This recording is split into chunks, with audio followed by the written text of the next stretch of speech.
ఈరోజు మనం చేయబోతున్న నూనె వంకాయ. ఫస్ట్ మసాలాకు కావాల్సిన పదార్థాలు ఈ పోపు దినుసులన్నింటినీ లైట్గా వేయించుకొని పక్కన పెట్టేసుకొని అల్లం వెల్లుల్లితో మిక్సీ కొట్టేసుకొని పక్కన పెట్టేసుకుందాం. ఇప్పుడు ఎర్రగడ్డలు టమాటాని కట్ చేసేసుకొని పక్కన పెట్టేసుకుందాం. ఇందాక మనం వేసుకున్న మసాలాలో ఆనియన్స్ అన్నింటినీ కలిపేసుకొని పక్కన పెట్టుకొని పక్కన ప్యాన్లో 2 టేబుల్ స్పూన్ ఆయిల్ యాడ్ చేసుకొని బ్రింజాల్ కట్ చేసుకొని స్టఫ్ చేసేసుకొని ఆయిల్ ఫ్రై చేసేసుకుందాం.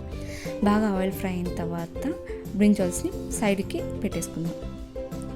ఇప్పుడు అయిపోయింది. అదే ప్యాన్లో ఆవాలు జీలకర్ర యాడ్ చేసేసుకొని ఇంకొక 2 టేబుల్ స్పూన్ ఆయిల్ని యాడ్ చేసేసుకొని దాంట్లో కరివేపాకు కొంచెం పసుపు యాడ్ చేసుకుందాం. కొంచెం ఫ్రై అయిన తర్వాత ఆనియన్ టమాటోస్ని వేసేసుకుందాం. ఇందాక ఆయిల్ ఫ్రై చేసుకుని బ్రింజల్స్ని యాడ్ చేసుకొని ఉప్పు కారం అంతా సరిపడే అంతా యాడ్ చేసేసుకుందాం. ఇప్పుడు బాగా వేగిన తర్వాత సరిపడా నీళ్ళు యాడ్ చేసుకొని ఇందాక మసాలాకి చేసుకున్న అదే మసాలాని యాడ్ చేసుకొని ఆ కర్రీ అంతా చిక్కబడేంత వరకు కుక్ చేసేసుకోండి.